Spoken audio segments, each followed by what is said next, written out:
Bienvenidos a un nuevo programa de Agentes 305, con la conducción y producción del locutor, hípico y publicista Carlos Morales. Nuestro invitado para este programa, el entrenador campeón y rey de la efectividad, Ricky D'Angelo. Les recordamos que este programa llega a ustedes por cortesía de La Coreana, auténtica comida venezolana en el Doral. Patrocinado también por Bets América 007. Juega, gana y cobra seguro con la mejor plataforma de apuestas en línea para toda Latinoamérica. Y los amigos de Adjusting Experts, sus mejores aliados para cualquier reclamo contra los seguros por daños a la propiedad en el estado de la Florida.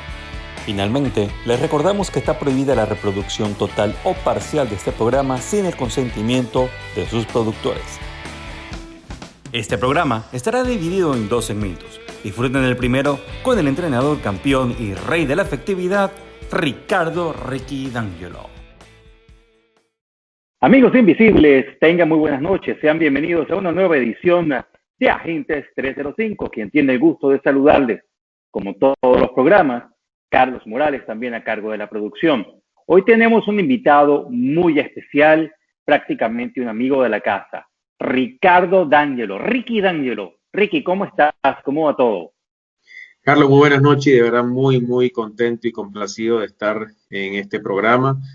Veo que han pasado ya grandes personalidades en este programa y de verdad que me contenta ser parte de este proyecto y de verdad de compartir con toda esta gente que sigue este programa tan de cerca. No, para nosotros es un honor y un gusto poder contar contigo y poder seguir manteniendo lo que es la visión de Agentes 305, justamente, que es resaltar la vida y los éxitos y anécdotas de todos los diferentes protagonistas de esta actividad, de este deporte que tanto nos apasiona como lo son las carreras de caballo, el hipismo como tal. Aquí en Agentes 305, como ha sido costumbre desde el principio, nos gusta ir poco a poco de manera cronológica, si se puede. Entonces comencemos por tus inicios. ¿Qué te hace comenzar o desde qué edad quieres involucrarte en el mundo hípico? ¿Qué te hace entrar en el mundo hípico y en qué momento piensas, mira, de todo el hipismo lo que quisiera es ser entrenador de caballos?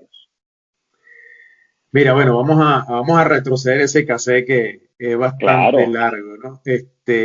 Mira, yo orgullosamente me crío en la organización La Paz del Paraíso. ¿Okay?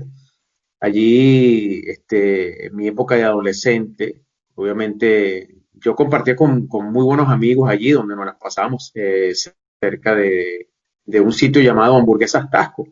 Y todos los que viven en el Paraíso conocen esa famosa venta de hamburguesas. Ahí solíamos reunirnos nosotros un grupo de amigos, ¿ok? Y dentro de ese grupo de amigos habían varios hípicos, ¿ok? Yo ni remotamente me pasaba por la cabeza ni el hipismo, ni los caballos, ni ser entrenador. Tres de esos grandes amigos míos que con dos de ellos mantengo contacto. Lamentablemente uno de ellos falleció en un accidente hace unos años atrás en Panamá. Y bueno, siempre compartíamos, ellos conversaban de caballos y en ese entonces, Carlos, existían lo que llamaban las bancas de caballos. Correcto. Nosotros en los ratos libres, yo los acompañaba, ellos jugaban. Uno de ellos, Karim Shakur, fue posteriormente uno de mis propietarios exitosos conmigo también. Entonces, bueno, en esas idas, yo como que comencé a tener ese gusto, ¿no? Compraba la Gaceta y bueno, después más adelante, Karim tenía caballos en ese momento con Rubén Sánchez. Y de vez en cuando íbamos a los traqueos, a las mañanas de briseo. Bueno, siempre algo me comenzó a llamar ciertamente la atención por el medio de los caballos. En una de esas idas a lo que llamamos esas bancas, yo conozco al hijo de don Carlos Muñoz, a Carlitos Muñoz Porta. Porque ellos vivían en el Paraíso, exactamente en la calle 5, y obviamente era muy cerca de esa zona donde nosotros frecuentábamos. Entonces, en una de esas yo le digo a Carlito, ya después cuando entramos en confianza, oye Carlito, ¿será que existe la oportunidad de que vayamos un día a la cuadra de tu papá, de conocer a tu papá, don Carlos, y me permita ir a la cuadra a conocer, a visitar? Sí, vale, cómo no, él se puso de verdad a la orden. Fue cuando yo fui a una caballeriza con él y con uno de mis compañeros, y fue cuando me comenzó a llamar la atención el tema del entrenamiento de caballos. En ese momento, ¿qué hacías? ¿Qué edad tenías para ese momento? Mira, yo cursaba 5º año de bachillerato. Ok. Yo no había terminado aún el bachillerato. Entonces, yo comienzo a ir a diario a la cuadra de don Carlos, porque Carlito sí me lo permitió, o sea, me ayudó con su papá, y comencé en las mañanas a ir a la cuadra, y yo estudiaba de tarde en ese momento. O sea, que me daba el tiempo. Me graduó de bachiller y bueno, comienzo a ir. En una de esas, comienzo a ir a la universidad, me inscribo en la universidad en la noche, y yo mantenía yendo a la cuadra a hacer mi aprendizaje. Posterior a eso, yo me doy cuenta que la universidad no era lo que a mí me gustaba. Yo le digo a mi papá, viejo, esto no es lo mío, le digo yo. Ya después de haber cursado el primer año de administración, ya lo había yo aprobado. Entonces, mi papá me dice a mí, mis otros 2 hermanos mayores son graduados profesionales con honores, ¿no? Entonces, okay. Para mi papá era, bueno, el más pequeño no se va a graduar, ¿cómo es esto? Entonces, no era el deber ser, ¿no? Correcto. Obviamente a mi papá no le gustaba mucho la idea, porque el temor de que yo me vinculara a ese medio de los caballos, el temor de mi papá era que yo cayera en el vicio como tal del juego. Okay. ¿Okay? Entonces mi papá me dice, no quieres estudiar, entonces te vas a ir a Margarita, porque en ese entonces mi papá tenía un restaurante en Margarita. Wow. Entonces, abandono momentáneamente el poco tiempo que yo tenía en la cuadra de don Carlos y me voy a Margarita. De todas maneras, para ese entonces las escuelas de entrenadores no estaban funcionando. O sea que no había posibilidad ninguna de obtener la matrícula porque todo eso estaba parado. Me voy a Margarita, paso un par de años en Margarita y recuerdo que mi mamá me dice, hijo, en un anuncio del Universal, leí que van a reabrir las escuelas de entrenadores. ¿Okay?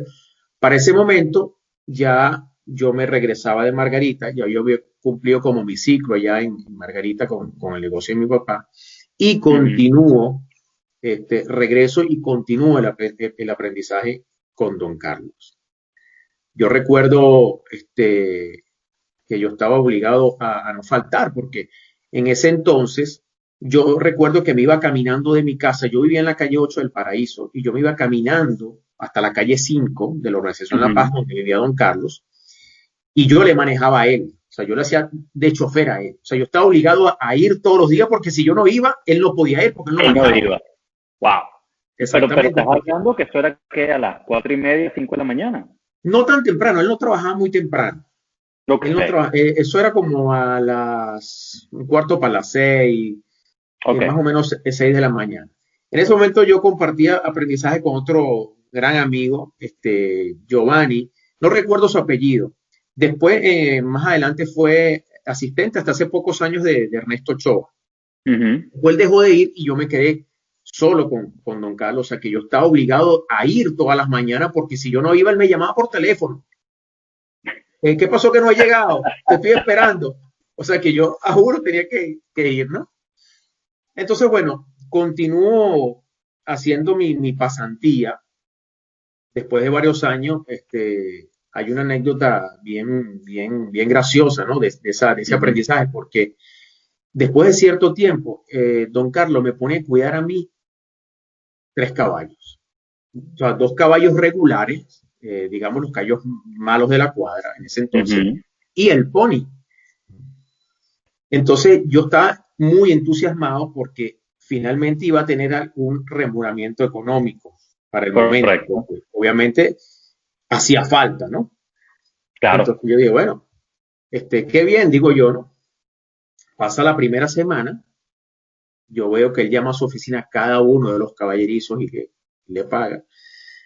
Y a mí no me llama. Yo, bueno, ok, yo me quedo tranquilo. Yo era bien tímido, ¿no? La segunda semana igual. La tercera semana ya yo no me aguanté porque ya estaba muy feo yo. La pelazón era un poco importante, ¿no?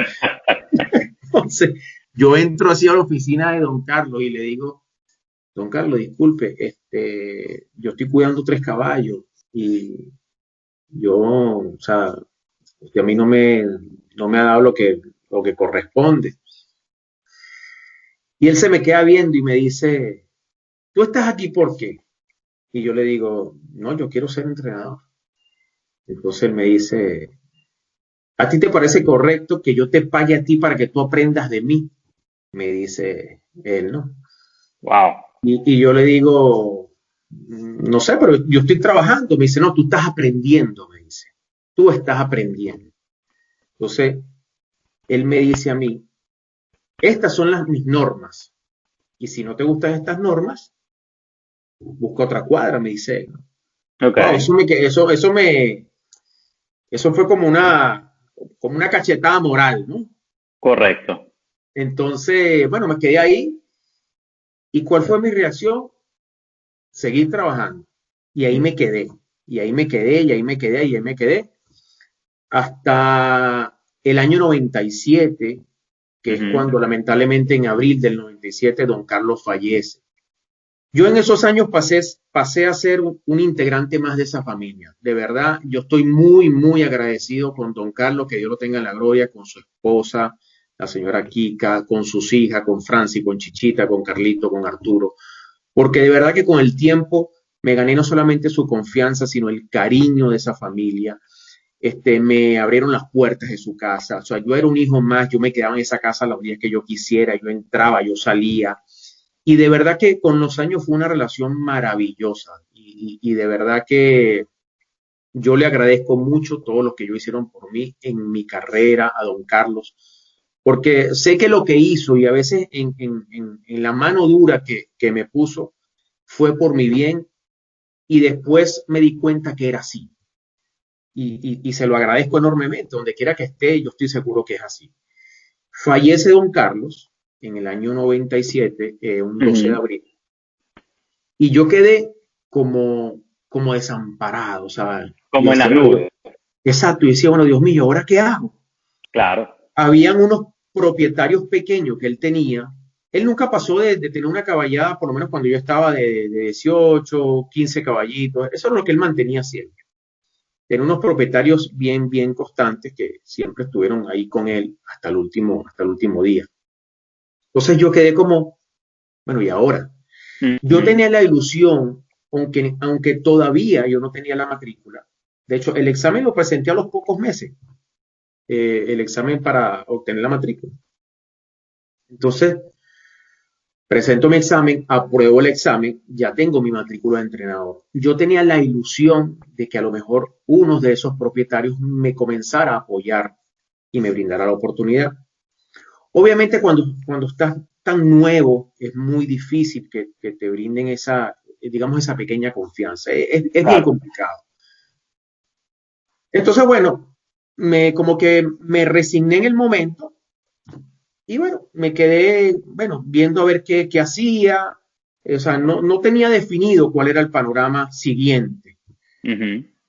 Luego, en los periódicos hay un gran inversionista que está comprando caballos en la subasta a un precio bien importante.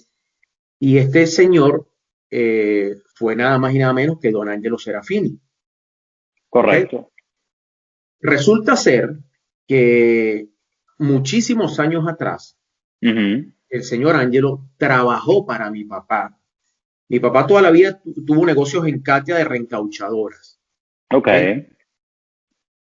Cuando mi papá en una época trajo las máquinas de afuera para, valga la redundancia, reencauchar, el electricista que hizo las conexiones en ese entonces fue el señor Ángelo. Imagínate tú. Entonces, mi mamá me dice a mí, le dice a mi papá, Vito, ¿no será que este señor Ángelo es el mismo señor Ángelo que trabajó hace muchos años contigo? Entonces, mi papá le dice, yo no creo. Pero ¿por qué no van al hipódromo? Y ves si es el mismo señor Ángelo que están hablando, Ángelo Serafini. No creo que haya muchos Ángelo Serafini. Definitivamente. Efectivamente fuimos al hipódromo, el señor Ángelo ya en ese momento tenía su cuadra, él recientemente tenía los callos con Nerio y agrupó sus callos en una cuadra para presentarlos él.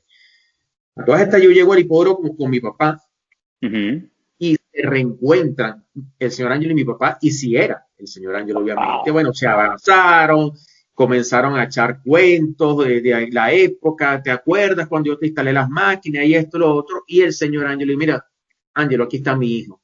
Él es entrenador, se acaba de graduar de entrenador. Sí, vale, no te preocupes, déjamelo aquí, yo, que trabaje conmigo, que me ayude, esto y lo otro. Ok.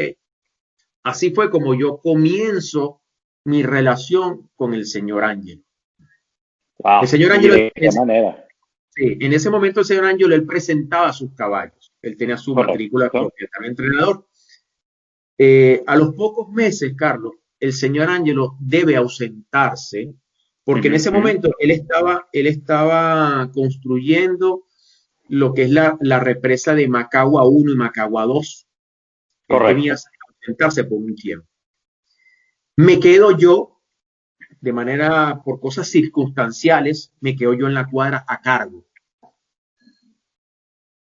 No fue bien, en realidad no fue bastante bien, comenzamos a ganar bastantes carreras. Los caballos siempre los presentaba él. Pero eso ya le iba a preguntar, los caballos salían, disculpa que te interrumpe, los caballos salían igual, como si fuesen entrenados por Ángelo Serafini. Correcto. Yo no aparecía sino aparecía el señor Ángelo.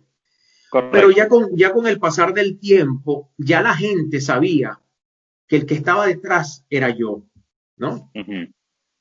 Y la gente sabía que yo era entrenador, pero el señor Ángelo en ese momento se llevaba los honores en gaceta, por decirlo de alguna manera, ¿no? Correcto. Obviamente yo tenía esa inquietud de querer aparecer porque era la única manera de yo darme a conocer con los demás propietarios, en los medios y todas esas cosas. Bueno, después de cierto tiempo, de varios meses, yo conozco o me reencuentro, digamos, con un gran amigo, gran amigo, Alexander Teixeira, quien fue quien me brindó la oportunidad de darme mi primer caballo. Tanto Alexander Teixeira como el señor José Morgado, que actualmente mantengo contacto porque Alexander vive aquí en los Estados Unidos. Ok. Entonces, él me da en esa oportunidad, Carlos, una yegua llamada Blinesa y una yegua llamada Firestar. Yo recibo esos dos animales y obviamente los tengo dentro de la cuadra en ese momento del señor Ángel. ¿Cuál es mi sorpresa? Cuando llega el señor Ángelo, después de un largo tiempo, le digo, yo muy contento, muy entusiasmado, primero por todo lo que hemos hecho en esos meses en su ausencia, y porque ya finalmente yo tenía dos caballos que estaban bajo, digamos, no responsabilidad, bueno, sí bajo mi responsabilidad, pero yo iba a ser quien los presentara. Correcto. ¿Ok? Mire, señor Ángelo, tengo estos dos animales, y el señor Ángelo me dice, mira, Ricardo, lo que pasa es que no te puedo permitir que los tengas acá. Wow. Wow, yo digo, uff. O sea, yo tenía esa ilusión. Me dice, mira, si tú estás conmigo, debes de trabajar conmigo y debe ser exclusivo acá en mi cuadra, ¿no? Yo no, porque eso se puede prestar para confusión y esto y lo otro. Bueno, él mantenía una posición que yo la respeté y se la respeto y bueno, también más adelante hablaremos también de mi agradecimiento con el señor Ángelo, a quien me debo muchísimo, obviamente. No sabía en ese momento, bueno, yo tenía un trabajo estable con el señor Ángelo, con esos 23 caballos que teníamos, y yo decía, bueno, o me voy con dos, que es un poco más difícil, por lo menos aquí tengo, digamos, o sea, más remuneración en el momento, también la necesitaba, ¿ok? Bueno, lo cierto del caso fue que al poco tiempo, a la semana, yo conozco al señor Manuel Rají, del Esturraí. Correcto. Y Manuel me dice, mira, Ricky, yo te voy a ayudar con unos caballos. Vamos a hacer un movimiento en unas cuadras y yo te voy a ayudar. Para ese momento, Mateo Camarda está negociando su caballeriza. Okay. Y llega Manuel junto con su hermano David, a quienes también le agradezco muchísimo en mis inicios de mi carrera. Ellos negocian la cuadra con Mateo Camarda y me pasan 4 caballos. Okay. Señora Sandra, internet, estéreo y una potra que debutó luego llamada Speed Gaby. Entonces, bueno, ya eran 4 y 2 ya igual, ya eran 6. Y entonces yo, ahora sí con 6, yo puedo dar el paso y independizar. Fue así como hablo con el señor Ángelo y mira, señor Ángelo, me están dando otra oportunidad, otro propietario. Lamentablemente yo agradezco su ayuda, agradezco este tiempo que pasé aquí con usted, de verdad que no solamente disfruté, aprendí, compartí, pero yo necesito independizarme. O es ahora o no es el momento. Él me dice, Ricardo, no hay ningún problema. Así fue como me voy yo y me independizo. Comienzo yo con 6 caballos. Eso fue en el año 98. Ya, y a este momento tú todavía no habías tenido una primera victoria contigo como tú. No. Mi primera victoria llega en marzo del 98 con el ejemplar estéreo, con Giancarlo Rodríguez, del Esturrají. Ahí llega mi primera victoria. Ese año yo quedé como revelación y mejor entrenador joven. Ese año 98. Al poco tiempo llega otro gran amigo, llamado Salvador Pepe del Estutanino. Y me ofrece, en ese entonces llegaron como 4 o 5 animales, entre ellos una yegua que fue muy útil y digo que comenzó también a darme a conocer, llamada Mabelísima, una ganadora de aproximadamente 12 carreras de selectivo. Y ahí comienza a evolucionar un poco más mi carrera. Para ese entonces, mi amigo de infancia, Karim Shakur, que había comenzado con Rubén, después tuvo unos caballos con Iván Rosas, gran amigo mío también. No se me olvida nunca, él se tiene que ir de crucero, para un crucero, y me dice, Ricky, yo dejé reservado un caballo en el Aras La Giralda. No lo he visto, pero ya lo reservé. Me encantó el papel, el caballo ya es mío, me dice. Ok, perfecto. Me mandan el potro. Resulta que ese potro resultó ser King George. Ah, bueno, imagínate. Uno de los caballos que indudablemente me catapultan, me dan a conocer, me brindan carreras de corte selectivo. King George está crecido en la punta en 46 exactos los 800. Viene muy cómodo el potro King George. Yo estimo que será difícil que lo alcancen cuando giran la última curva. Entran en la recta final, se escapa King George, la primera línea del Caribe Palma en la prueba inicial del 5 y 6. Solo King George en la primera válida, el número 2. Vendrá para el segundo puesto el caballo Corisco y para el tercer lugar trata de defenderse Cochon d'Or con gran regreso porque les ganó fácilmente el 2 King George, número 2 Los Reales del Guerrero. Segundo, gran regreso. Aunque mi primera carrera de corte selectivo clásico fue también con un caballo de Karim de nombre Aladar y con la monte de Gustavo Betancourt, el clásico Grano de Oro, fue mi primer clásico que yo gano. Y la de corte selectivo fue con una yegua también del Esturreí llamada Sarita. Mi primera copa fue la Julián Abdalá con la yegua Sarita. Quinto esta aventura, luego corre Graceland y sigue Renacer última cuando giran la última curva. Entran en la recta final en 46 exactos los 800. Sarita está sola en la delantera y se perfila ganadora cuando faltan 200 metros. Vuela por fuera en los finales la yegua Real Nobleza y Cilicia y también esta aventura, pero Sarita cómodamente les gana la primera del 5 y 6, 220 bolívares por ganador. Segunda esta aventura, tercera Cilicia, cuarta Graceland, quinta Real Nobleza, sexta Renacer, séptima y última Silver Speed. Okay. Ahí donde yo comienzo ya mi carrera ya con una, digamos, con una caballada bien discreta, empiezo a tener un poco más de renombre y comienzan a llegar diversas oportunidades. En esa época, ¿qué jockeys eran tus jockeys de confianza para todas estas montas? Más allá de Giancarlo Rodríguez, con quien obtienes tu primera victoria, o Gustavo Betancourt. Mira, para ese entonces yo tenía Richard Bracho, en ese entonces me corrió varios. Douglas Valiente, que en paz descanse, por lo menos el caso de la yegua Sarita. Esa yegua la ganó Douglas. Rafael Torrealba también era uno de mis jockeys.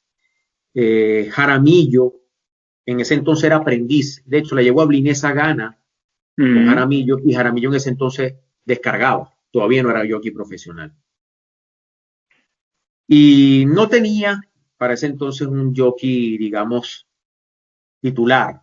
No, la caballada no era todavía importante o digamos no era muy amplia para yo tener un jockey, digamos, en la cuadra. Pero ya con el tiempo la caballada fue aumentando y comenzaron a llegar buenas oportunidades hasta que en el 2004, 2005 llegó segundo en la estadística. Yo tenía una trayectoria digamos, bien discreta, bien importante. Y en el 2006 ganó mi primera estadística. Ya con una caballada bien importante, pero hay un detalle bien importante que no lo dije. A los 2 años, en el año 2001, 2002, no recuerdo bien la fecha, el señor Ángelo me regresa a los caballos a mí.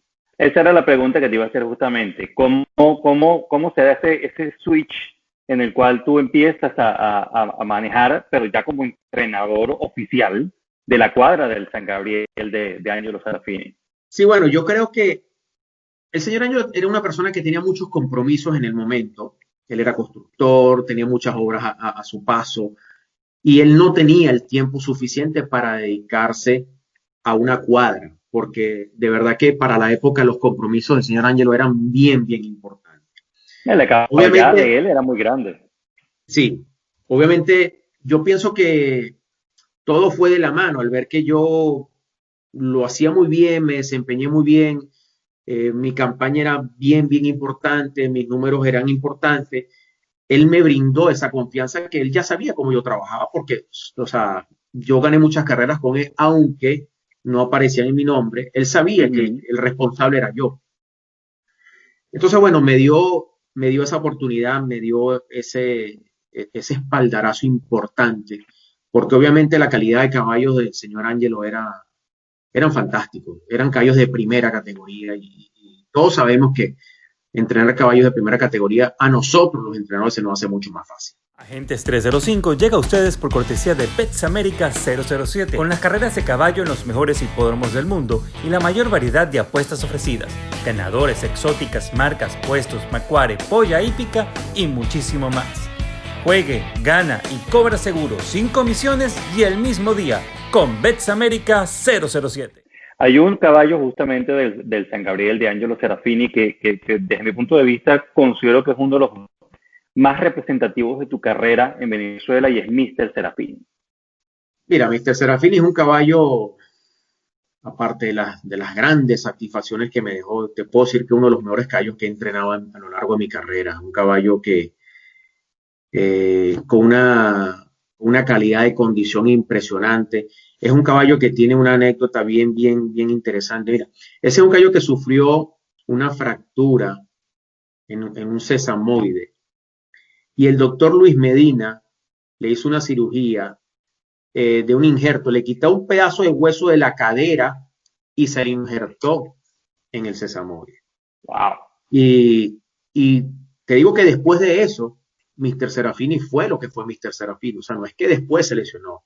Mr. Serafini después fue capaz de ganar el Jockey Club, el Internacional de Propietarios conmigo, los 3 Fuerzas Armadas, que fueron carreras significativas porque anterior lo había tenido Velardi, después lo tuvo Velardi. Pero era un caballo de hierro, era un caballo, como dije, o sea, con una calidad de condición impresionante, todo lo hacía perfecto, con un pedigrí de primera serie. Sin duda que fue un caballo que siempre va a marcar mi trayectoria, mi carrera, y el simple hecho de estar en las páginas doradas, habiendo ganado 3 Fuerzas Armadas de manera consecutiva, no ha sido nada fácil, y de hecho es un récord que el caballo mantiene. La recta final, la de Track TV, la emoción de ganar en el clásico Fuerza Armada del 2004. Mr. Serafini ya tomó la punta, el del San Gabriel dominando la carrera. El caballo Mr. Serafini se escapa en el clásico Fuerza Armada del 2004. El caballo Westerson trata de buscar de nuevo el segundo, pero está ganando de manera fácil y contundente el hijo de George Augusto, el del San Isidro, Mr. Serafini, con Ángel Alciro Castillo.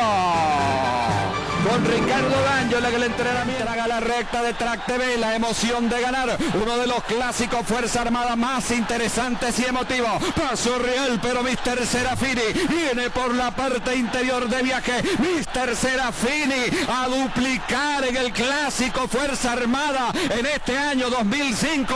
Paso real quedó segundo, Real Poet tercero. Mr. Serafini, el hijo de George Augusto, les gana con Aranguren por segunda vez consecutiva el clásico Fuerza Armada. Segunda, solo un cuerpo. La carrera va a ser emocionante entre estos 2 ejemplares cuando entran ya a la recta de Track TV. La emoción de ganar Mr. Serafini a un paso de lograr la tercera victoria consecutiva en el Fuerza Armada y lo está consiguiendo. Se le escapa a su rival más cercano, Paso Real, que queda segundo. Mr. Serafini, Paso Real en el segundo. Mr. Serafini, 100 metros para la llegada, tiene segundo aire, Paso Real por fuera, Paso Real contra Mr. Serafini, Mr. Serafini, Paso Real, aquí está la meta, ¡lo logró! ¡Ganó Mr. Serafini por tercer año consecutivo! Un Fuerza Armada en la propia... Y el caballo Estéreo de Rají. Mira, fue un gran caballo, un gran caballo.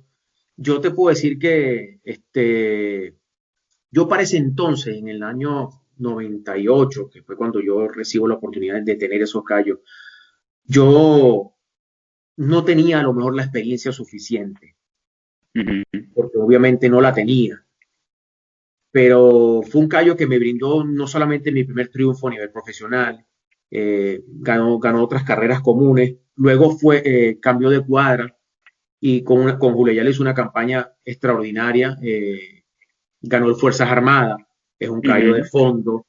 Yo tuve la oportunidad de correr ese caballo en el República de Venezuela, todavía bajo mi mando, y arribó segundo en una gran carrera. Arribó segundo en una gran carrera con Rafael Torrealba, si mal no recuerdo, sí, con Rafael Torrealba. Y es un caballo que de verdad, o sea, brillaba, es un caballo que daba para más. Fue un caballo bien constante, de una gran calidad corredora. Otro ejemplar que recuerdo mucho es Águila Negra. Águila Negra es otro gran caballo. Fíjate que yo, cuando estoy en la cuadra 24 y Agustín Besara se retira, ¿no? Yo para ese entonces, Pauside, que era su sereno, ¿ok? Él me dice, Ricky, Agustín se va. Entonces, habla con Agustín para que trates de quedarte con esa cuadra y negocies esa cuadra. Y yo, bueno, habla con Agustín, Pausi, y pactamos una cita Agustín y yo. Y entonces recuerdo que Agustín me dice, bueno, vamos a vernos en un restaurancito muy famoso en Santa Mónica llamado Danino. Sí, bien conocido por todos los hípicos. Entonces me reúno ahí con Agustín. Agustín me dice, mire, yo me voy a ir, me voy, ya estoy cansado, esto, lo otro, bueno, ¿qué? Lo cierto es que llego a un acuerdo con Agustín. En ese entonces el señor Ángelo tenía esos caballos con Agustín. Y entre esos caballos estaba Águila Negra, estaba el New Champion y estaban otros animales más. Total que bueno, llegamos a un acuerdo, yo me quedo con la cuadra, el New Champion se va a la cuadra de Antonio y yo me quedo con Águila Negra. Águila Negra para ese entonces era un perdedor. Bueno, el que tenía un nudito, él tenía un problema de conformación bien importante. Y bueno, ahí mismo comenzamos a tratarlo. Él tiene un nudito medio deformado, se lo quemamos con el veterinario. Bueno, hicimos el trabajo de rutina. Pero reaparece, llega tercero, si mal no recuerdo. Luego corre la carrera de perdedores y gana en muy buena forma. Se acercaba el momento de correr la Triple Corona. Correcto. Para el día del Páez, yo decido no correrlo. Y ese mismo día, él corre una milla y agencia mejor tiempo que el latino europeo. ¿Y por qué decides no correrlo en el Páez? Porque yo consideré que era un caballo muy jojoto, que no estaba fogueado. Los que corrían el Páez eran caballos, digamos, más corridos que él, con más experiencia. Claro. Y la carrera siempre más difícil es la milla, porque todos quieren ir a la milla. Y ya después en las carreras de distancia, obviamente, baja no solamente la cantidad de inscritos, sino que ya es mucho, digamos, para los caballos de fondo es mucho más fácil, aunque no tengan la experiencia en el fogueo, sino se trata más de un caballo de fondo. Y decido entonces ir al segundo y al tercer paso de la Triple Corona. Bueno, ya la historia ya la saben, ganó el segundo y el tercero lo ganó más fácil aún. Así están girando la última curva, latino, europeo, adelante Águila Negra en el segundo, es New Champion en el tercero, entraron en la recta final, Águila Negra en pareja y pasa al primer lugar, latino, europeo en el segundo, en el tercero es New Champion, en el cuarto Pedro Luis, restan 250 metros para el final, Águila Negra con Castillo está dominando el Kriga Nacional, es New Champion, corre mucho para el segundo, Águila Negra adelante, es New Champion para el segundo, ganando Águila Negra, ganó Águila Negra, segundo es New Champion, tercero latino europeo, cuarto Pedro Luis, luego Horacio, posteriormente Bobby Seraf, el ejemplar siguiente es Loki Luciano, Vince, Tiempo Bravío en el último lugar de San Gabriel. Águila Negra el ganador, es un Champion que ocupó la segunda posición, y el número 7 con el número 7 Bobby Seraf, recibiendo aplausos, felicitaciones. En 71 y 96-3 la milla, Águila Negra está adelante, domina Águila Negra, en el segundo su Champion, pero Runner Park corre mucho por la parte interior, entran a la recta final, Águila Negra dominando, Runner Park sigue avanzando por la parte interior, pero Águila Negra trae mucha fuerza en punta, Águila Negra se perfila ganador en el clásico República Bolivariana de Venezuela y le gana fácil. Es el doble coronado del año 2003. Águila Negra con Ángel Alciro Castillo de manera contundente y sólida les gana el República Bolivariana de Venezuela 2003. Muy fácil para Águila Negra.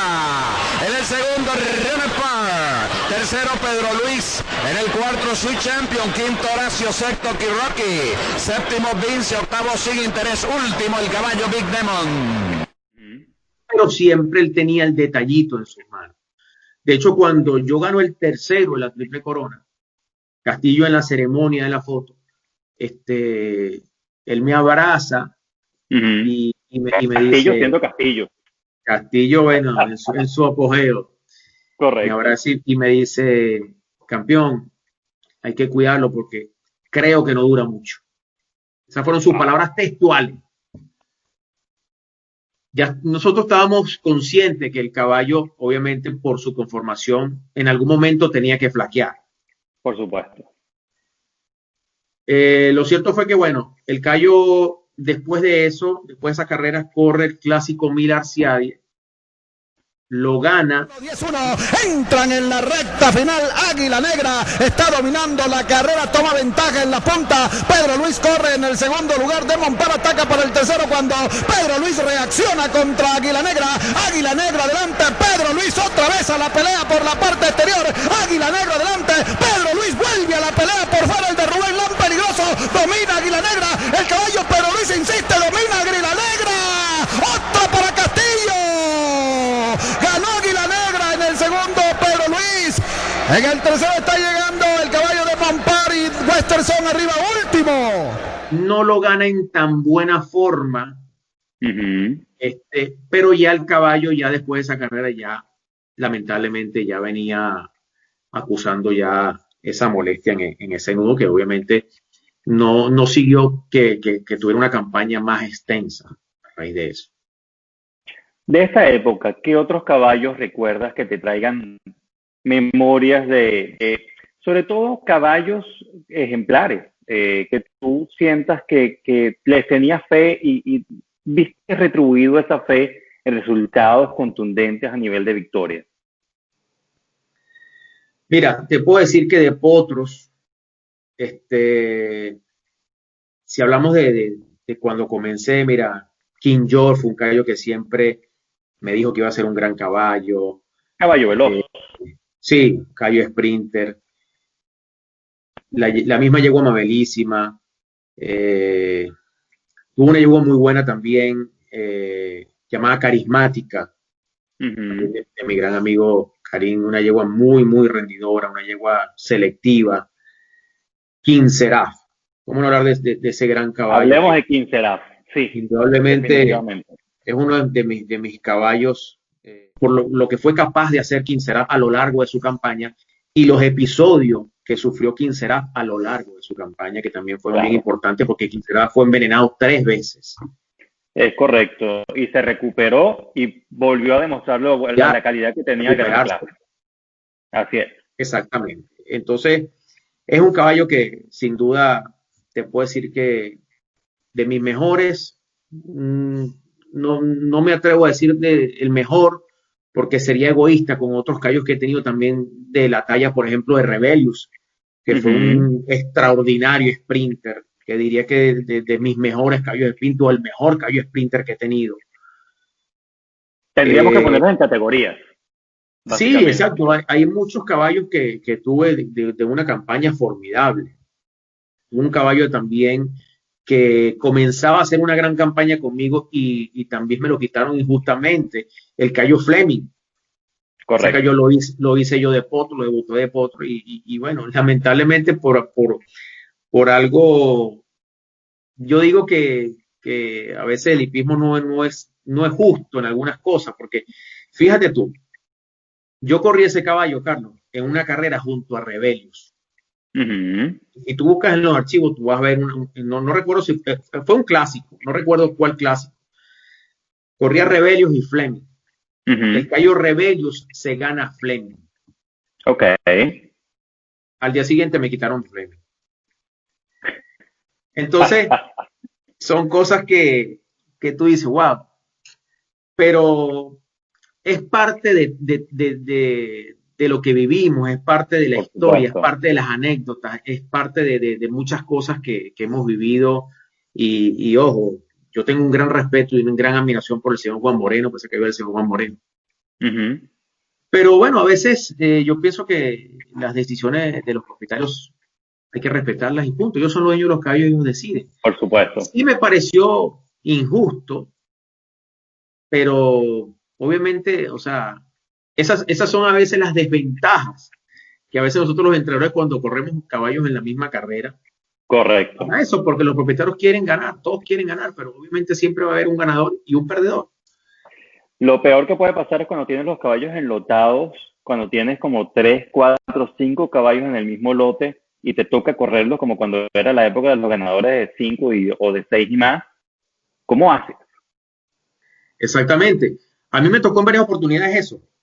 Y, y fíjate que es complicado ese manejo. Y más cuando tienes Claro, varios propietarios y cuando tienes muchos stud importantes en tu cuadra. por supuesto. Yo llegué a tener en un momento de mi carrera los mejores stud en mi cuadra. Los mejores. San Gabriel, Papa Juan, Albajos. Te estoy hablando de stud grandes como tal, porque propietarios con pocos caballos, pero stud grandes, Fantasía Albarrán también, tuvo caballos buenos conmigo, la yegua Galáctica, la yegua La Señora, de verdad que, pero así como llegaron, después comenzaron a pasar cosas inesperadas en mi cuadra, cuando hubo esa mala época, donde fuimos víctimas todos. Yo pienso que todos los entrenadores pasamos por esa, digamos, ese cáncer que consumió al hipismo, como fue esa época de dormideras de caballos.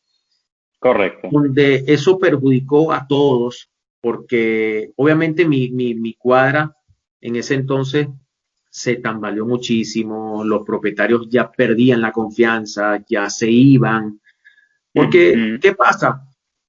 Cuando te duermen un caballo de un propietario, en este caso el señor Ángelo fue víctima también, el Estupa Juan fue víctima también en mi cuadra, un caballo llamado Paso Doble. Claro. Mi gran amigo del alma, Víctor Sánchez, también con una yegua llamada The Life, también. Wow. El San Gabriel, Tony Godiven. La yegua La Señora también fue víctima. O sea, todos pasamos por ese trago amargo que lamentablemente... Sí, muy pocas cuadras realmente se salvaron. Exacto. De esa época. Entonces, ¿qué pasaba en esa época, Carlos? Que los propietarios que quedaban allí quedaban bajo qué confianza, bajo qué seguridad, porque decían, bueno, ok, este fin de semana le tocó al señor Ángelo. Mañana, ¿a quién le toca? El próximo fin de semana, ¿a quién le toca? Claro. Entonces, la cuadra se fue cayendo en ese sentido. Los propietarios se fueron abandonando, buscando seguridad. Y obviamente eso me afectó muchísimo mi carrera, porque no se sabe hasta dónde pude haber llegado yo con esa caballada a nivel profesional. En fin, tantas cosas. Pues eso no lo sabemos. No, pero, y nunca lo vamos a saber.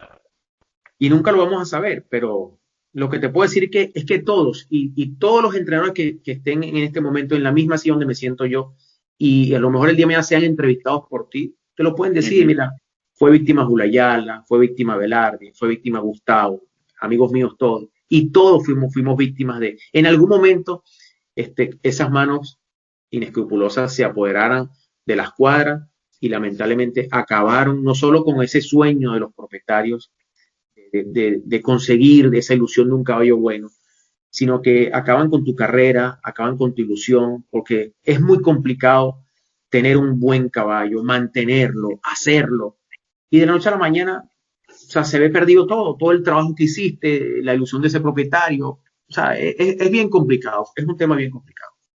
Sí, 100%. Agentes 305 llega a ustedes por cortesía de Bets América 007, con las carreras de caballo en los mejores hipódromos del mundo y la mayor variedad de apuestas ofrecidas, ganadores, exóticas, marcas, puestos, macuare, polla hípica y muchísimo más. Juegue, gana y cobra seguro sin comisiones y el mismo día con Bets América 007. No quisiera que pasáramos a la parte de emigrar a Estados Unidos sin hablar de Quinceras. Creo que Quinceras se merece como un capítulo especial. Como me comentabas hace poco que tienes anécdotas de ese caballo. ¿Qué quieres compartir con nosotros? Porque sé que no tengo duda de que un caballo con tanta trayectoria hay de todo para contar. Sí, mira, ese caballo, la primera, antes de correr el Páez, ese caballo, el señor Ángelo se lo negocia al señor Victorio Lungavita, que en paz descanse, y a mi gran amigo Wilfredo Guevara. Uh-huh. Para esa oportunidad surge una oferta bien importante por parte del señor Wilfredo y del señor Victorio. Y el señor Ángelo le vende una parte de los animales. En ese entonces fueron King Seraph, uh-huh, Silver Celebrity, si mal no recuerdo, le llegó a Miss Venezuela y otros animales más. Y entran en una sociedad de los grandes San Gabriel. ¿Okay? Una sociedad que a la larga no duró mucho, porque el señor Ángelo siempre ha querido correr con sus colores. Claro. Victorio, que en paz descanse, era una persona bien particular en sus decisiones. Bueno, Wilfredo comenzaba en ese medio. Total que, bueno, para ese entonces ellos negocian el caballo, parte de esa caballada. Corremos el Páez, un Páez, por cierto, muy, muy polémico, donde distancian a King Seraph cuando se gana el Gran César.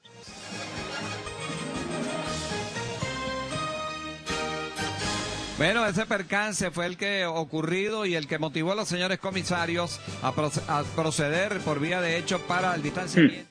Ya sé cuál es. Que posteriormente el Gran César termina triple coronándose gracias a ese distanciamiento en el Páez.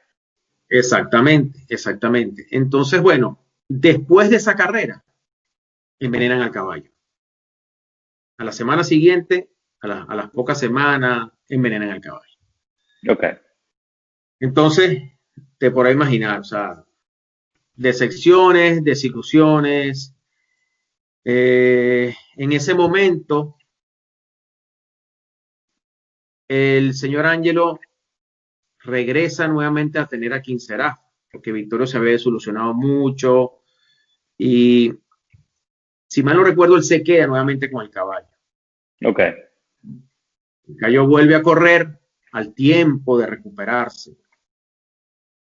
El caballo gana. Uh-huh. Y después no recuerdo bien, y me disculpan la mala memoria, pero después se vuelve a renegociar el caballo y el caballo viaja a Puerto Rico ya con el Stud Los Grandes, siendo del Stud Los Grandes y el señor Wilfredo Guevara. Ok. Ya viniéndose de recuperar el caballo de su segundo envenenamiento. El caballo corre en Puerto Rico el clásico de la velocidad y lo gana. Y finalmente abren las compuertas y están en carrera. Underface salió en el último lugar. Mientras tanto, en los primeros 100 metros de carrera, a la delantera King Seraph, Pescuezo al frente. Little Fabian se le ataca dentro en el segundo lugar. A 2 cuerpos Axiote en el tercero. A 2.5 para el cuarto. Se coloca fuera Labo Loco. Lucha fuerte cuando van al poste de los 800. King Seraph afuera. Little Fabian se adentro, que ahora domina por cabeza. En los 600 metros finales, Little Fabian se media cabeza al frente, vuelve y se iguala. King Seraph, y en los 500 pasa por cabeza al frente, vuelve Little Fabian se a la carga. A solo medio cuerpo adelanta fuera Axiote en el tercer lugar. Entrando en la recta final, King Seraph se despega con 2 cuerpos para el segundo lugar. Se coloca ahora Dinamita en los 200 finales. King Seraph 3 cuerpos al frente, Dinamita para el segundo, no está descontando. King Seraph fácil por 4 cuerpos, va a ganar por casi 5. King Seraph de Venezuela el segundo, para Dinamita el tercero, es de Coronel Axiote en el cuarto lugar, el resto atrás con Underface y Labo Loco en las últimas 2 posiciones. Una carrera fantástica con John Velázquez. Para ese entonces ya el caballo pertenecía en su totalidad al señor Victorio y al señor Wilfredo. Que por cierto, tengo entendido que John Velázquez hizo unos comentarios bastante positivos sobre el caballo después de ganarlo, diciendo que era uno de los mejores caballos que había montado en esa época desde el punto de vista de ejemplar velocista. De hecho, él le comentó esa noche fuimos a cenar después de ese triunfo, y John Velázquez le dice a Victorio, Víctor, este caballo gana en Nueva York. Le dice, Wow. este caballo tiene la calidad para ganar en Nueva York, le dice. Y eso quedó allí. Al principio se había comentado de a lo mejor llevar, no intentar, pero bueno, quedó más que un comentario, eso quedó ahí, después no pasó más nada, después nos regresamos y bueno, eso quedó ahí. Posteriormente a eso, en el año 2009, yo voy a correr el clásico Fuerzas Armadas con el caballo Quinserá, gran favorito. La semana de Fuerzas Armadas me lo vuelven a envenenar. Wow. Ese año, ese día, yo dije, me retiro. Y me retiré. Me fui, me ausenté un año. Yo esa vez entregué los caballos, los primeros que me quedaban, y me fui de verdad muy, muy, muy desilusionado, decepcionado, porque no es para menos. Ya no había manera de detener eso, ya no había manera. Claro. O sea, por más seguridad, por más, o sea, ya era imposible. Me voy, me retiro un año. Bueno, no llegué al año. Después, como a los 10, 11 meses, me entero que Mario Domínguez, Santos Mario Domínguez padre, se va para Argentina. Entonces logro tener una conversación con él y yo regreso y le negocio la cuadra a Mario Domínguez. Ok. Y es cuando yo regreso a la cuadra, recibo un apoyo importante de los propietarios que en ese momento tenían Mario y el estuferálico completo, que me da la oportunidad de trabajar en ese entonces a mi gran amigo César Paparón. Y comienzo nuevamente yo a hacer como, digamos, una segunda temporada de mi carrera, que se vio interrumpida como por 11 meses. Y continué haciendo mi campaña ya con el estuferálico. Saludos a toda esa legión de seguidores de Agente 305. Carlos, muchas gracias por la oportunidad que me das. Bueno, imagínate, Ricky D'Angelo, indudablemente uno de los mejores entrenadores de los últimos 20 años en Venezuela. Anécdotas, cualquier cantidad, historias más que el libro de la selva, seguro. Particularmente te puedo hablar de 4 casos de ejemplares nuestros que fueron entrenados por él, que aunque no fueron hechos por él de potros, Ricky logró sacarle el mayor de los provechos en su campaña. Tal es el caso de la yegua de la Sierra, la yegua Divagancia, el caballo Manchester y la yegua Newmarket. Fueron 4 ejemplares que de verdad ganadores en todas las distancias, y puedo decir que hizo un trabajo fantástico, una de esas palabras que él más utiliza cuando describe un caballo que le gusta. Un abrazo para Ricardo D'Angelo, para su familia, con mucho cariño, de parte de mi persona, de parte de mi padre. Y bueno, Carlos, más que agradecido como hípico que Agentes 305 sigue llevándonos a esa máquina del tiempo y a esos hechos tan importantes con estos personajes tan importantes a quienes están entrevistando. Un fuerte abrazo para ustedes, saludos y que disfruten del programa.